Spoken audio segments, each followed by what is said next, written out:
Исәнмесез, дуслар? Бүгенге тема журналист хокуклары. Сүз иреге дип атала. Теләсә кайсы кешенең мәгълүмат эзләргә һәм алырга, ягъни сүз ирегенә хокукы бар.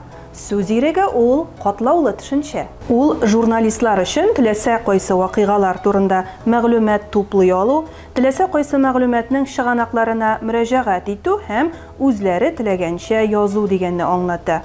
Ә укучы өчен сүз иреге тулы һәм дөрес мәгълүмат алу һәм масса күләм мәгълүмат чараларында үз фикерен белдерә алу хокукы. Әмма бер кешенең иреге башкаларның иреген кысрыкламаска тиеш.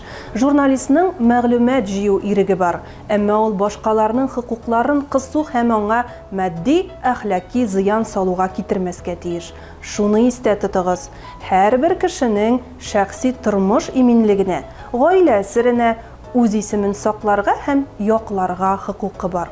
Әлеге эшкә рөхсәт бирмәгән кеше турында мәгълүмат туплау һәм тарату тыела.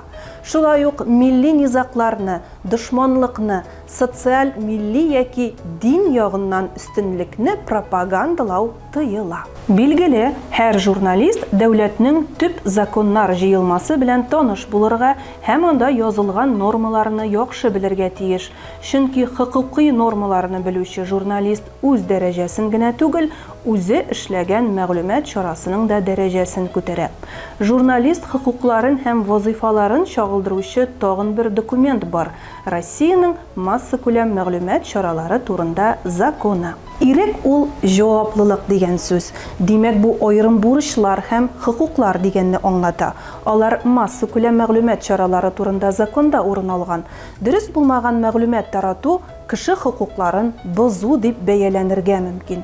Монда язма таралган һәм ул дөреслеккә туры килмәгән икән, мәгълүматтан файдаланучыларның кире кагу, опровержение белән чыгыш ясау хокукы бар. Ирек никадәр күбрәк булса, журналистның җәмгыять каршындагы җаваплылыгы да шул кадәр зуррак дидек. Мәгълүматны ачыктан-ачык яшермичә җыю иң дөрес эш алымы булып санала. Журналист үз һөнәренең абруен сакларга, төрле кыек юллар аша мәгълүмат җыюдан сакланырга тиеш.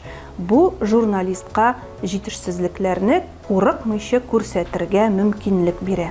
Фото, видео язмалар ясар алдыннан да ризалык сорау таләп ителә. Яшерен аудио-видео язмалар алып баруның берничә генә рөхсәт ителгән очрагы бар. Беренчедән, бу язмалар кешеләрнең шәхси тормышка булган хокукларын бозмаска тиеш. Икенчедән, бу язмалар җәмгыять ихтыяҗларын яклау өчен кирәк булырга мөмкин.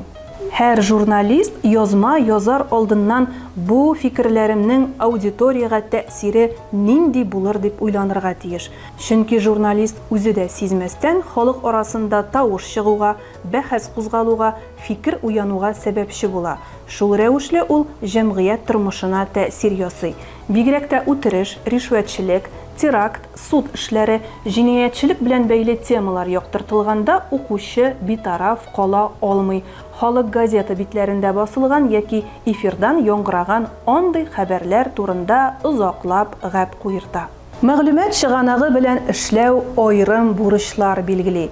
Әйтик, чыганак үзенең кем икәнлеген яшереп калдырырга теләсә, журналист бер сүзсез бу теләккә буйсына һәм язмаларында да, редакция кешеләре белән сөйләшкәндә дә чыганакның исемен ачмый.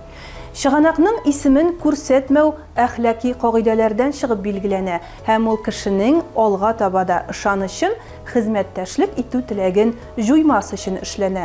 Чыганак үз исемен күрсәтүне сорарга да мөмкин, журналистка бу очракта буйсынудан башка чара калмый. Журналистның дәүләт органнары һәм оешмаларына, иҗтимагый оешмаларга яки аларның матбугат хезмәтләренә бару хокукы бар. Әлеге хокукны тормышка ашыру өчен гадәттә аккредитация дигән тәртипне гамәлгә кертәләр. Димәк, журналистның һәр адымы, авызыннан чыккан һәр сүзе җәмгыять тарафыннан игътибарга алына. Шуңа күрә журналист дөрес булмаган мәгълүмат таратудан сакланырга тиеш.